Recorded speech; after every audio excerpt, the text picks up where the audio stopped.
후보자님, 그 사형제 폐지에 대한 후보자님의 의견을 좀 묻고 싶습니다. 1997년 12월 30일에 마지막으로 사형 집행된 이후로 우리나라에서 지금 사형 집행이 이루어지지 않고 있습니다. 2007년도 국제 앰네스티는 우리나라를 실질적 사형 폐지 국가로 분류를 했고, 현재 사형 폐지와 관련된 헌법 소원이 지속적으로 제기되고 있는 상황입니다. 사형의 선고 또한 하급심의 경우 2002년 이후로는 연간 한 자릿수를 유지하고 있고, 대법원 역시 사형의 최종 확정에는 신중을 기하고 있는 것으로 보입니다. 가장 최근 사형 선고를 받은 피고인은 GOP에서 총기 난사를 해서 동료 5명을 살해한 김모 병장이고요. 2016년 2월에 항소와 상고가 모두 기각돼서 사형이 확정되어 있습니다. 현재 우리나라에 지금 56명 정도 사형 확정 판결을 받고 미결수로 지금 수감되어 있는 상태인데요. 후보자는 혹시 사형을 선고한 적이 있습니까? 네, 저는 선고한 적이 없습니다. 재판하는 사건 중에서 사형 구형을 받은 사건에 대한 판결을 선고한 적이 있었습니까? 사형 구형을 받은 적이 있는데, 예. 과거에 서울에서 재판할 때 사형 구형을 한 적은 있었던 것으로 기억합니다. 선고는 어떻게 하셨습니까? 지금 마약 사건이었는데 사형을 선고한 건 아니고요. 아마 유기징역형을 선고한 것이 아닌가 이렇게 기억하고 있습니다. 이 사형 제도를 폐지하고 가석방 없는 무기징역을 제도화해야 된다. 이런 요구가 꾸준히 이어지고 있는데 이에 대한 후보자님의 생각은 어떻습니까?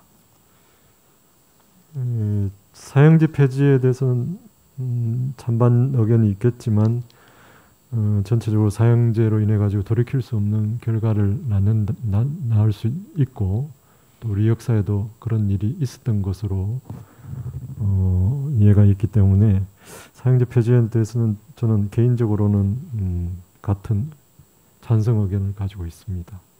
그리고 사형제가 폐지될 경우에는 대책으로 지금 위원님께서 말씀하신 가석방 없는 무기징역 이런 제도를 도입해서 흉악범이나 중대한 범죄에 대해서 충분한 처벌이 될 수 있도록 해야 된다고 생각합니다.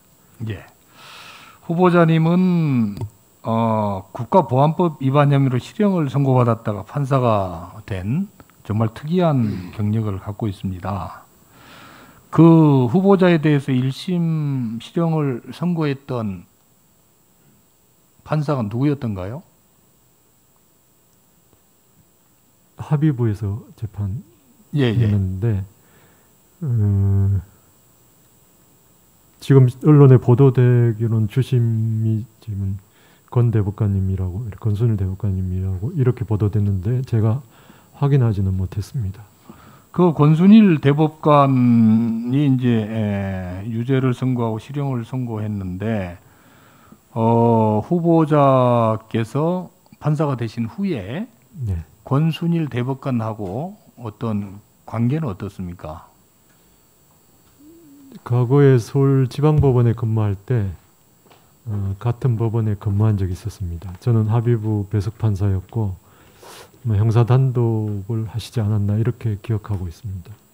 권순일 대법관하고 같이 소주라도 한잔 하면서 그 부분에 대한 소회라든지 뭐 이런 거를 좀 푼 적이 있으십니까? 그런 적은 없었습니다. 그런 적은 없습니까? 이렇게 이제 후보자께서 정의를 위해 희생을 감수하며 싸워오셨는데 유죄 판결을 받고 또 5년 만에 사법고시에 합격을 해서 법조인의 길을 걷게 됐습니다. 다른 운동권 출신들과는 좀 다른 모습으로 어떻게 보면은 이 현실에 흡수된 것처럼 보일 수도 있습니다. 근데 막상 후보자가 판사가 된 후에 걸어온 길을 보면은 현실에 흡수된 그런 모습이라기보다는 국가 시스템 안에서 사회적 약자와 소수자의 법익 보호와 같은 이상을 실현하기 위한 네, 1분 더 드리겠습니다.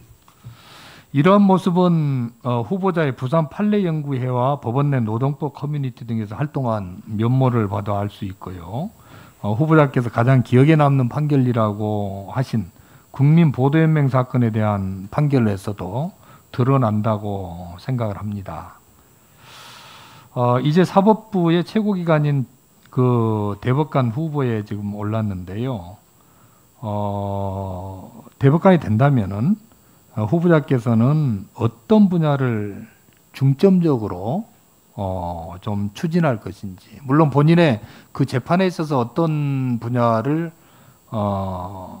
집중적으로 할 것인지 문제도 있을 수 있습니다만은, 사실 대법관은 본인의 재판뿐만이 아니라 법원 전체를 리드해 가야 하는 그런 자리에 있기 때문에 법원 전체를 어떤 방향으로 끌고 가려고 하시는지, 그런 부분에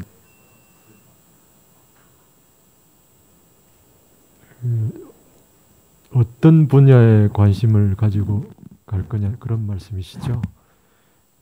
저는 개인적으로는 젊은 판사 시절에는 노동법 관련의 그 법에 관심을 많이 기울였습니다. 그리고 좀 중견 법관이 되어서는 환경법 관련, 환경소송과 관련된 관심이 있었고, 지금 제 생각은 그 두 분야에 관심을 두고 대법원에서 만약 제가 근무할 수 있게 된다면 그 분야에 대해서 좀 천착해서 공부도 하고 같이 토론도 하고 이럴 기회가 생겼으면 좋겠습니다. 네.